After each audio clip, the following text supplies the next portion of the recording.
Hi, this is Amie Rybacki with Rybacki Physical Therapy, here to talk with you about brain rewiring and to help you understand how it can be a really important tool in your healing process. I'm going to start with a quick background on fascial counterstrain. That's the work that we do and how it connects to your nervous system, because that's really the foundation for everything else. And then we'll get into neuroplastic pain, what it is, how to recognize it, and how it keeps that nervous system stuck in an activated state. And I'll walk you through some practical tools that you can use for brain rewiring. After that, we'll go a little deeper into some of the psychology behind why some of us are more prone to these things. And I'll share a bit of my own story along the way. I want to start with a little background on the work that we do, because it really does set things up perfectly. Quick orientation. I want you to have the autonomic nervous system in mind, because I'll be referring to it a lot throughout. Our autonomic nervous system, it runs automatically in the background. It regulates things like heart rate and digestion, our immune function, and pain responses. It has two branches: the parasympathetic nervous system, that's our rest and digest and restorative system. And the sympathetic nervous system, that's our fight or flight system.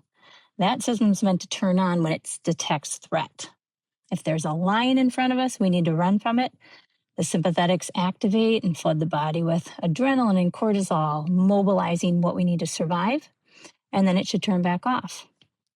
The parasympathetics, that's our restorative system, and they're really meant to be on most of the time when we're healthy and balanced and regulated at our nervous system level. We do need both, but they don't run simultaneously. When one is up, the other is down. It's like a seesaw. And that's important to understand with the work that we do, because where we find dysfunction in the body, it's typically linked to sympathetic nervous system activation. And when the body's stuck in that activation, healing is limited. When you come into our clinic, we're scanning your body to find where trapped inflammation might be. Inflammation is your body's signal to the central nervous system. It says, hey, something's wrong. And that in turn activates a cascade response, which in part is our sympathetic nervous system reacts. It's part of our protective mode. With normal healing, inflammation helps trigger the response, and then that inflammation should clear out and our sympathetics should turn back off. Tissue repairs, the body heals. End of story. But if you're coming in to see someone like us, usually in part in some areas that didn't fully happen. So with our specialized work, we let the body lead us where there's trapped inflammation. And with this gentle technique of fascial counterstrain, we decompress the tissue, allowing it to drain, which stops that constant signal to the central nervous system. And as those sympathetics turn down, remember that seesaw, parasympathetics come back up. That's why people often say after a treatment session, I feel so relaxed, or I could just take a nap right now. It's because their system had been dysregulated more than they realized, and now it's rebalancing and those parasympathetics are turning back on. So we know inflammation drives the problem, but we're still trying to find what is the root of that. Sometimes cases are simple. We injure our back, the tissue's disrupted, healing's delayed, so we can find these local areas of trapped inflammation and treat them, and the body's able to heal and balance.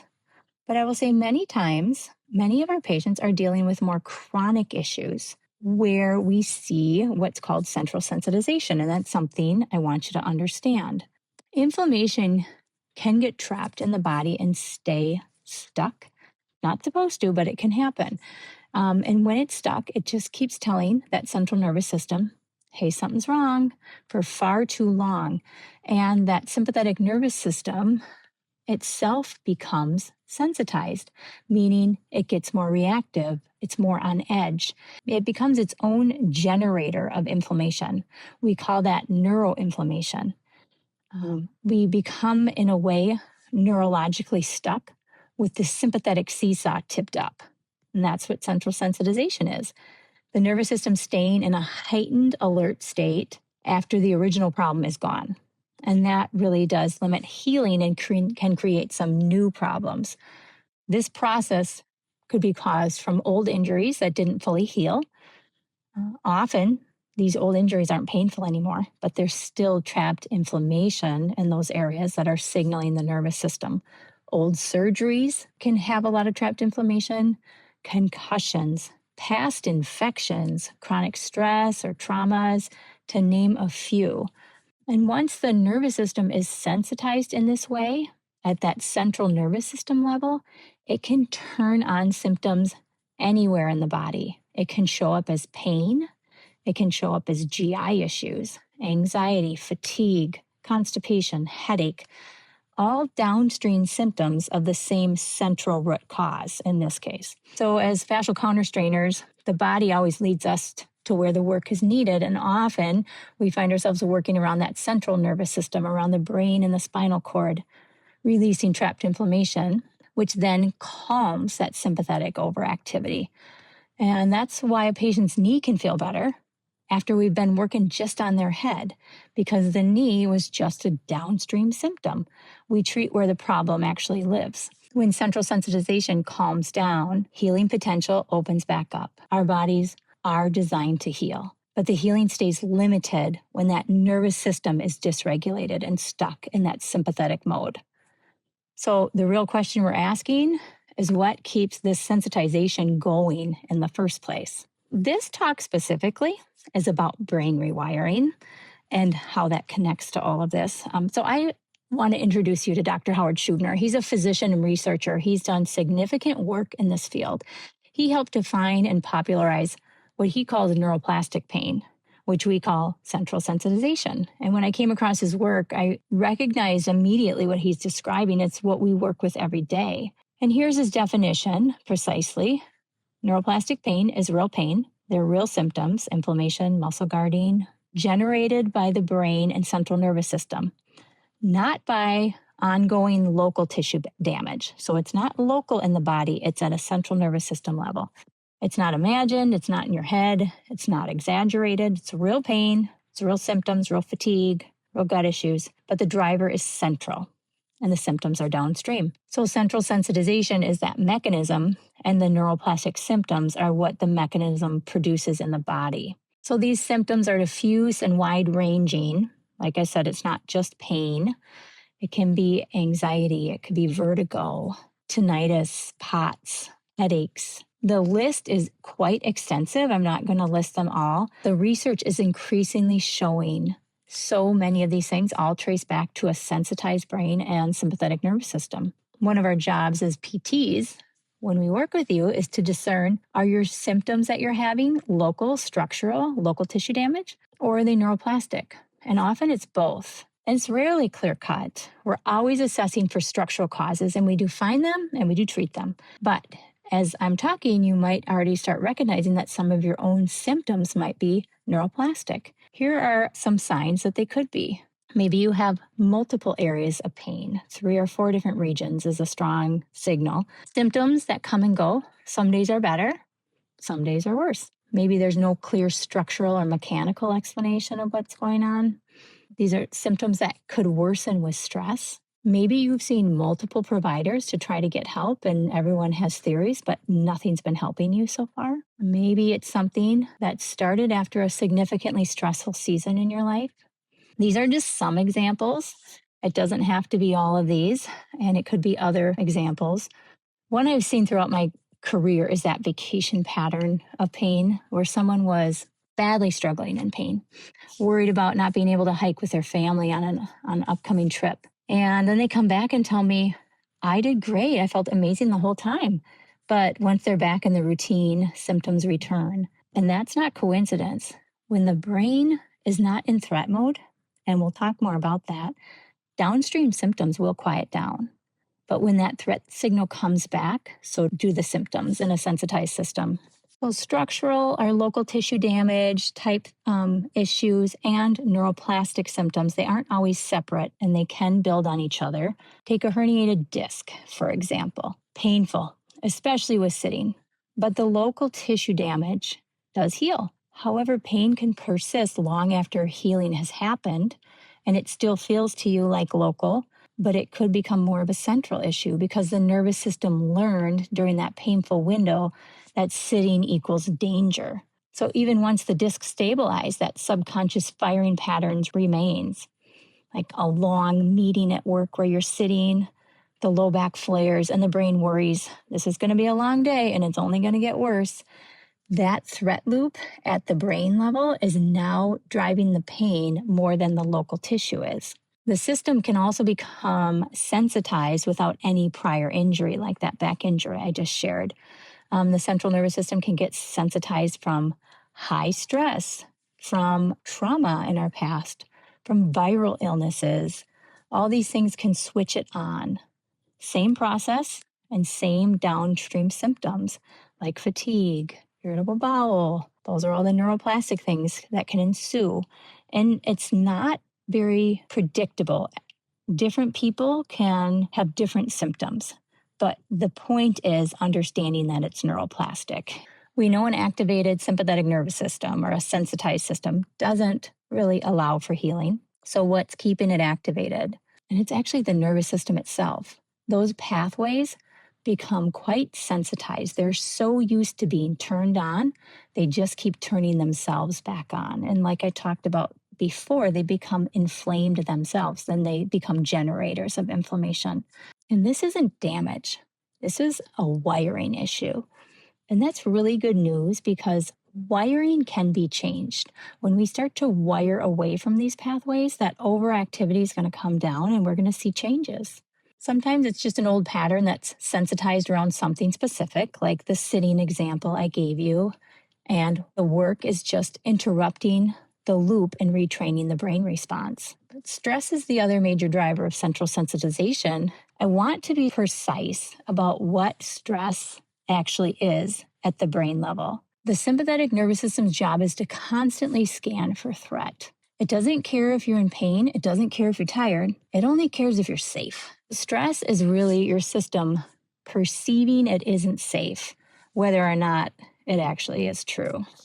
Stress could be triggered by, unless I finish this task in time, unless this relationship gets better, unless I perform well enough. That background perception keeps firing the alarm, and the alarm triggers the cascade of symptoms in the body. But not everyone under high stress develops neuroplastic symptoms. I think we all know plenty of people that carry heavy stress loads and can even thrive. What seems to matter is whether the nervous system was already primed by potentially prior illness or pain, by accumulated stress over time, or by belief systems built earlier in life. Stress alone isn't the cause. When a system is already primed, when the nervous system is already kind of amped up, stretch is just the match that lights the fire. Okay, so let's just recap. We're agreeing neuroplastic symptoms are real symptoms in the body, real pain, real muscle guarding, real inflammation, real fatigue. It's not made up. And we're also agreeing that they're being driven, at least in significant part, by dysregulation at the central nervous system level. So what can you actually do about it? I'm going to talk you through some tools that you can start using. But realize brain rewiring isn't something anyone can do for you. It has to come from within. We can support your nervous system with fascial counterstrain work we do, and that can be very powerful. But the rewiring itself has to come from you. And that's why we're making this recording, so you can understand this more deeply, that you can buy in and start doing this work for yourself. First tool, notice, name, redirect. It's one of the most powerful retraining tools we have, and it works because of how the brain is actually wired. When a neuroplastic symptom pattern has been firing for a while, the pathway at the brain level becomes deeply established. I describe it like a 7-lane highway, like the German Autobahn, where you're just zipping along. It's fast and it's automated. So the neurons fire fast and automatically through this highway, and it's largely in the subconscious realm. The moment a trigger shows up, say sitting down in that previous example, the brain automatically takes that highway instantly without considering anything. It's just been sensitized. It's just automated. So what we're trying to do with this rewiring work is we're trying to help the brain realize it's actually on this highway and we don't want to be. We want to exit off onto a new route, one that connects away from that sympathetic alarm center and towards healthier parts in our brain that really are associated with restoration. So the new pathway that we wire to, it really does start out like a dirt road, if even that. It's hard at first, but the brain learns through repetition. So every time you reroute, that road gets a little smoother, it gains a few more lanes, and over time, it becomes as automatic as the original sensitized response, so in a good way. So here's an example of how it works. In that sitting example, say you sit down for that long meeting and you feel back pain. The old highway wants to fire up. Oh no, here we go. I'm going to get worse. I really want to leave this meeting.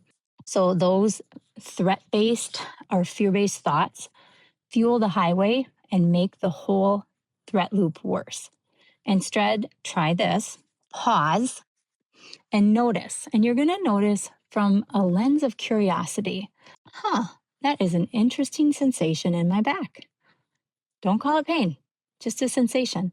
And try to notice it with a genuinely neutral lens, as curious and neutral as you can be. And then name it. And if you can do it out loud, that's great. Recognize that this is neuroplastic. So it just starts separating from really just feeling like this is just me and my back pain. Nope, you're saying, that's an interesting sensation I have in my back. That's just my brain turning on pain pathways because it feels threatened, but I'm safe. And then is the redirect. So you're going to redirect your attention, and this is actually the rewiring. So the pathway started to fire and you're exiting. Actively shift your attention towards gratitude, something positive, maybe a joy-filled memory. You want it to be as genuine as possible, or the brain doesn't really buy in. Maybe it's a scriptural truth. I will say if the symptoms are too exhausting or frustrating, to redirect to something positive can feel really hard and just, not true. So in that case, I would say try hacking into a different part of the brain with a neutral task, like counting backwards from 1,000 by fours. So that lights up a different area of the brain, and in this case, helps you exit the highway and start creating that new route. So every time you do this, realize you're teaching your nervous system, this situation is safe. I'm okay. And you're going to repeat that hundreds of times, and the brain will rewire. This will change. Second tool, catching your thoughts. We all need this. And it does flow directly from notice, name, redirect. When you really start paying attention, you might be surprised by what you find. If you had an open transcript of all your thoughts that you think all day long, what do you think it would say? It's tough to think about. And for many, it might be a lot of negative thoughts, fear-based thinking. And this has just been automated in the background. The what ifs of life. With chronic symptoms, I hope this doesn't hurt. I hope this doesn't flare. What if I can't get through this day? What if I go to this potluck? I don't have anything I can eat. Regular stress triggers this. What if I don't meet this deadline? These thoughts feel so natural, so second nature, that we don't even register it as thinking initially. It just feels like who we are. But much of the brain can't distinguish between what's real and imagined. So when you're constantly thinking about pain, dreading a flare, worrying about your workload, your brain actually starts to focus on those subjects, and it actually increases the likelihood that your pathways will fire. It primes the 7-lane highway.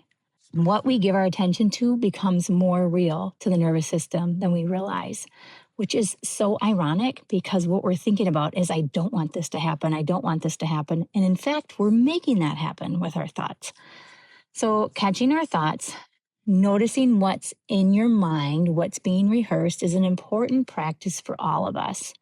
And neuroscience is showing us this. They've done live MRIs of people that are thinking in different ways, and they can see more negative thought patterns firing in more of those sympathetic centers, and thoughts of gratitude and peace firing in those healthier, restorative areas in the brain. It's really confirming what Scripture told us long ago, that we are transformed by the renewing of our mind. And if whatever we renew our mind on, we're going to transform into that. So it's not just a spiritual discipline. This is a neurological one. And what you meditate on, it matters. And it's not just for your mind, for your soul and your body too.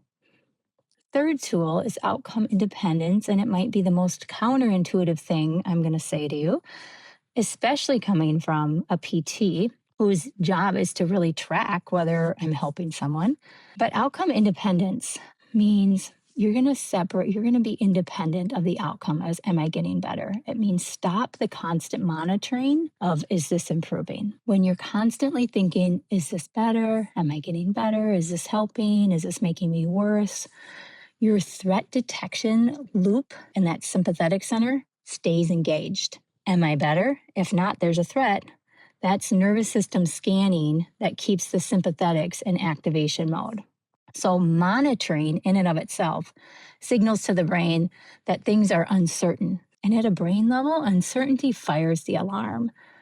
Symptom tracking, it keeps the loop running. So, every check in that you make, your nervous system is asking, are we safe yet? And that brain stays on high alert. It's waiting for confirmation. And I will say, it can feel really rewarding when you start getting better. And yeah, I think I'm getting better. This is doing great. But healing, it's never a straight line of progress. There are always ebbs and flows. And I've seen this time and time again. In PT, someone gets better and there's a flare up. And it feels like the rug gets pulled out from under because their hope was so anchored to that progress, which really is understandable. But from a nervous system standpoint, if we want that's the sympathetics to stand down, outcome independence is an incredible tool to help that. And we'll talk more about that at the end because I think it has some pretty big implications in life. The fourth tool is really just life rhythms. Chronically activated sympathetic nervous system, we know it really does not allow our body to heal, especially inside a chronically activated life. Can anyone testify to being too busy? So it's just not compatible to bringing the tone out of this sympathetic overactivity, this really busy lifestyle that we're living. And most of us live at a pace and rhythm where we're overscheduled, overstimulated, constantly plugged in, and that has real consequences in our bodies. And real, true, authentic healing, it requires looking honestly at our life rhythms, how you're living, and whether you're willing to make adjustments. It's a big question we got to ask. I don't want to minimize this because for some of us, it can mean some pretty significant changes are needed. But for many, it's necessary. Don't tell yourself you can't do it. Just look at your life rhythms and first just start to be aware because awareness is really over half of it. Tool 5, breathing. I love this one. It's my favorite. It's so simple. And often the simplest things are the most powerful. We know the sympathetics activate when it perceives threat. When you're running from a lion, you're not stopping to take a slow, deep breath. I'll tell you that. So a deep breath is like a backdoor hack into the brain saying, hey, we're fine. You can stand down. That sympathetic nervous system doesn't know what to do with that. It's very confusing. It's a rewiring signal telling it we don't need you to fire sympathetics.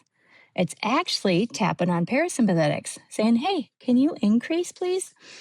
One intentional deep breath does something. Take one right now and just feel it. 5 minutes of slow, deep breathing, it does considerably more. And when done consistently, over days, over weeks, over months, you're genuinely retraining your baseline. You're coming off that 7-lane highway and you're taking a new path at the brain level. It teaches the nervous system that calm is the norm. I tell patients all the time, set a random timer on your phone, and whenever it goes off, stop whatever you're doing, notice where you're holding tension, holding your breath, and just take one deep breath. Simple. Tool 6, mind-body connection. We feel best when the mind and body are connected, but most of us are quite disconnected. We live in our heads and our thoughts and the busyness and the noise of life. A simple body scan, just putting our awareness in our body and just noticing without judgment, that neutral lens that we talked about, how does the body feel, head to toe? It reconnects the brain and the body. For those who've had chronic pain, disconnecting may have been a coping strategy for you. So I want to be honest that reconnecting can feel a little uncomfortable for you at first, but no, it's necessary and it will get better. But what you're doing when you're just scanning and noticing with a neutral lens, you're signaling to the brain, this is rewire talk, I can be present with what I feel. This isn't a threat. I don't have to run from my own body. And that's a healing message. And it also teaches your brain how to feel in the body when we really don't do that a lot.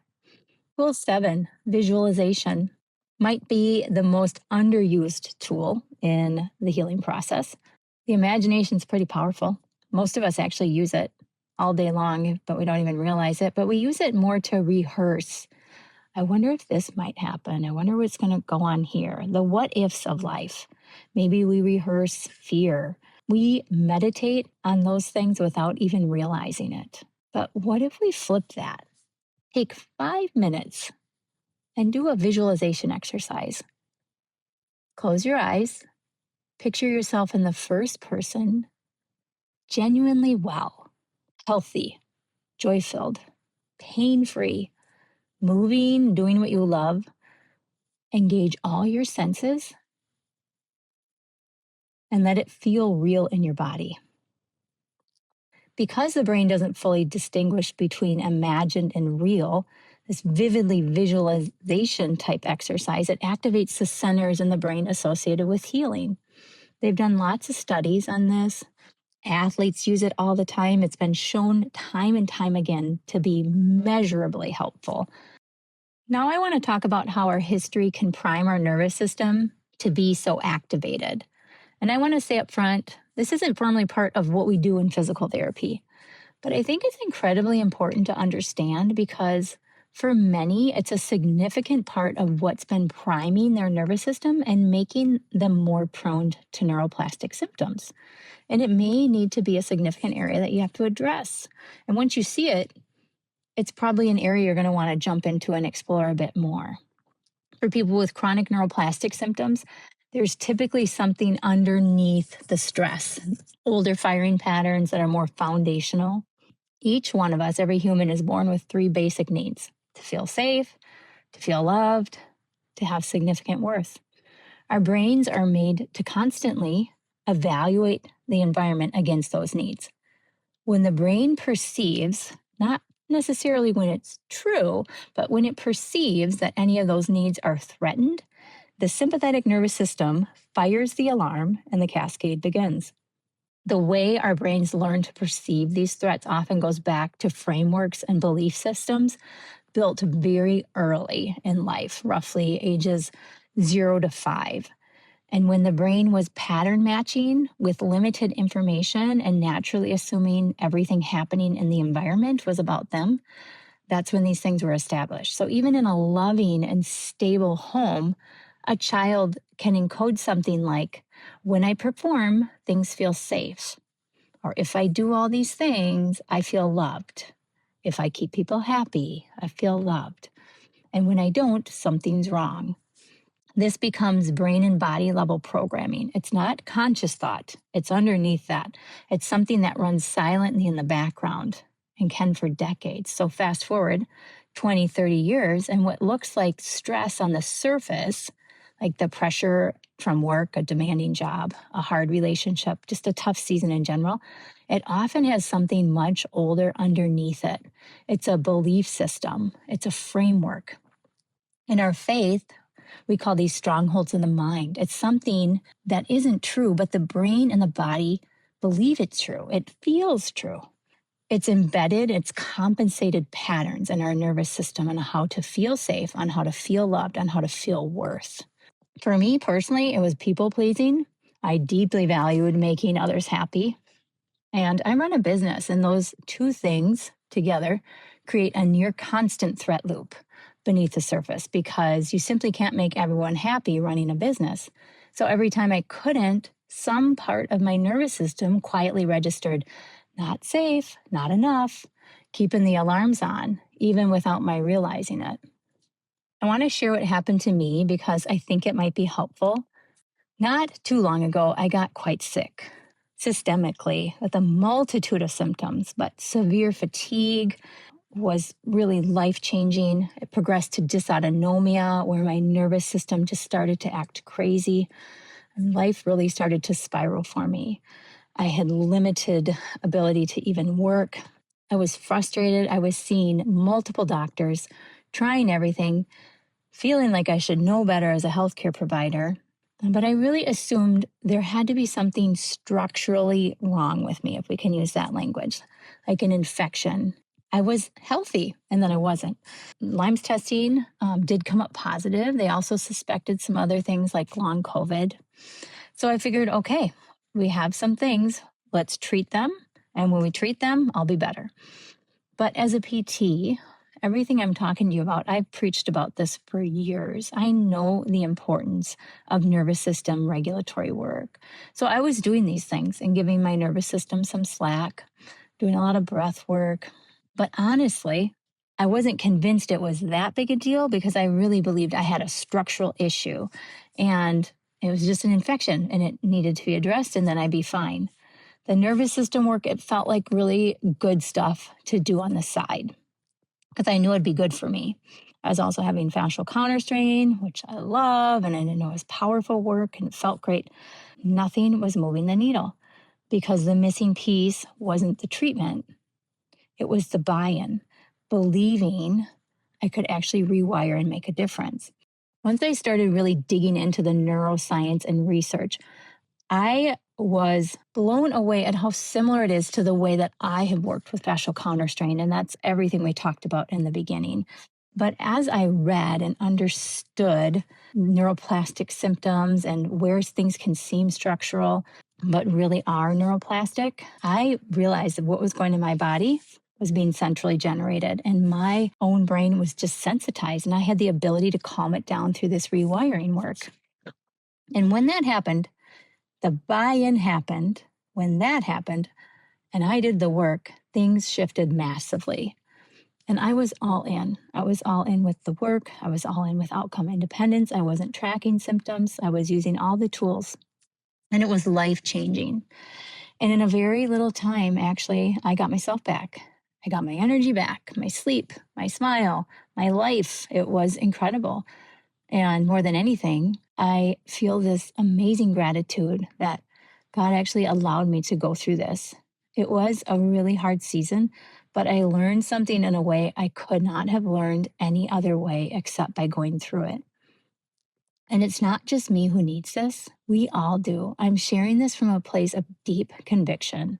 And I hope even just hearing more of a personal testimony will help as you're taking all of this in. I'm going to close with what I believe is the most important part of this whole conversation. And if you know me, you know faith is a big deal to me. And I'm not going to shy away from this. Everything that we've talked about, notice, name, redirect, breathing, the visualization, catching our thoughts, releasing outcomes, it all points to the same thing. Our nervous system is looking for something. It never stops asking, am I safe? Am I loved? Do I have worth? Think about what it would mean for the nervous system if you didn't have to constantly scan for the answers.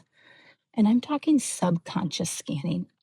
If it wasn't constantly monitoring every situation, every relationship, every outcome for evidence of safety, love, and worth. If you could just simply rest in knowing that these things were already settled, already secured, the sympathetic nervous system, it would stand down. Not because circumstances changed, because sometimes they don't, but because the question that it's asking is answered at a level circumstances can't touch. It's not a therapeutic strategy, although I have given you some good ones.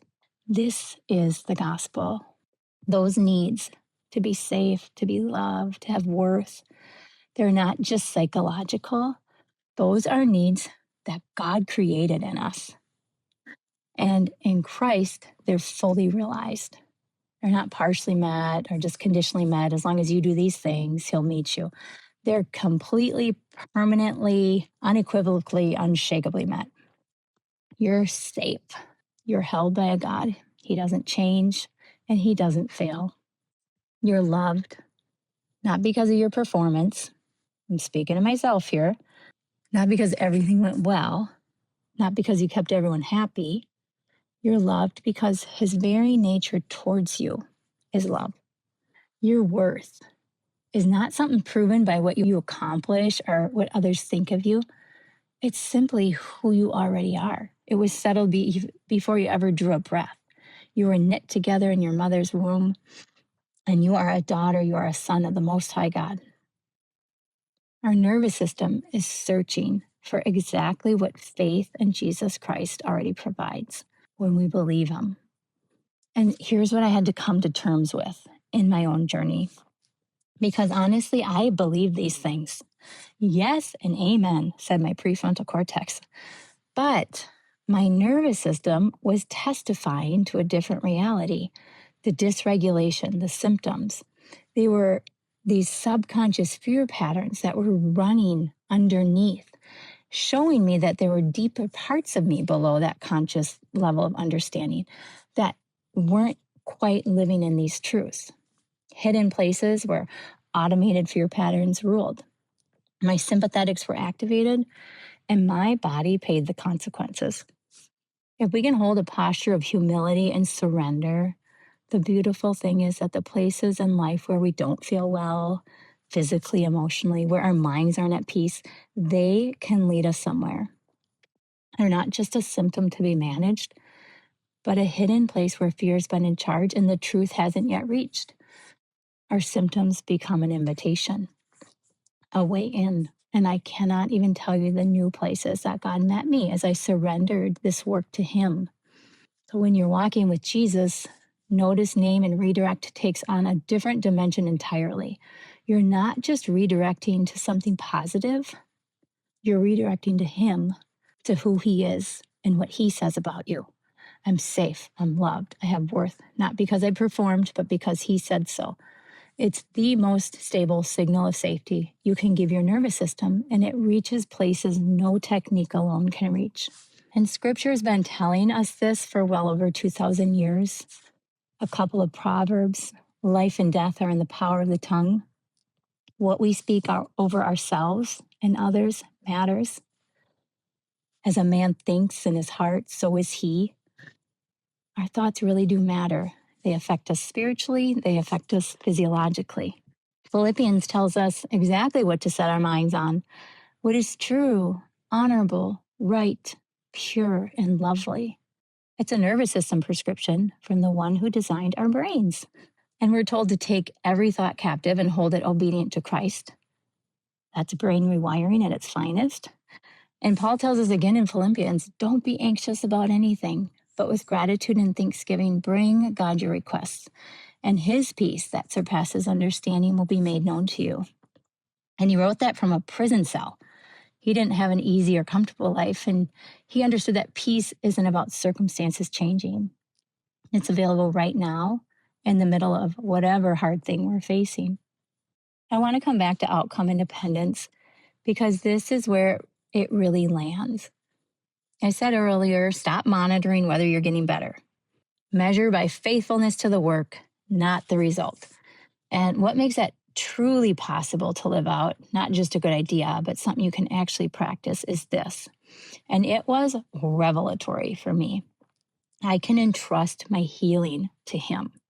He's the outcome I can put my hope in. I know his nature. I know he's good. I know he loves to heal. Scripture tells me all about it. But his ways are higher than mine. And sometimes there's mystery. Sometimes the path doesn't look the way I expected. Our timing isn't what I wanted. And you know what? Threat loop, threat loop, threat loop. That's what happens. But when I stop worrying about those things and trust him and know that he is good, all of that moves to a place of surrender. And the nervous system loves that place. When I can surrender and trust genuinely because I know who he is, that's the safest place there is. It's not safe to attach my hope to healing. It's a threat loop because healing's an outcome and outcomes belong to the Lord. The only safe place to attach is to the one who holds our outcomes in his hands. He sees what I can't. He knows what I actually need. It's so safe to hope in Him. Trust in knowing His nature. Surrender, release the outcome to Him. Trust and surrender is really just one movement, and you can't have one without the other. And together, they're the total opposite of fear and the need to control. And what dissolves fear at the root? It's not willpower. It's not a good protocol or activity modification or trying harder to believe. It's love. 1 John 4:18, perfect love casts out fear. Not almost perfect, not love with conditions, perfect love. And here's what makes that kind of love possible to receive. And it was proven before we ever earned it. While we were still sinners, Christ died for us. That's Romans 5:8. Not after we cleaned ourselves up or once we got it right, while we were still in it, still afraid, still striving, still falling short. That's when love showed up and settled the account for good. So when you truly know this, not just intellectually at a head level, but believe it in the deep places, when you're fully known and fully held by a God whose nature is completely good, that's what your nervous system was designed to search for all along. It's not a technique or a coping strategy. It's Jesus. Fear activates the sympathetic nervous system. Perfect love, really received and rested in, is what turns it off. So do the work. Notice, name, redirect, catch your thoughts, release the outcomes, breathe. Give yourself space to let your body and mind reconnect. Visualize what's good and what's true, and bring all of it to Him.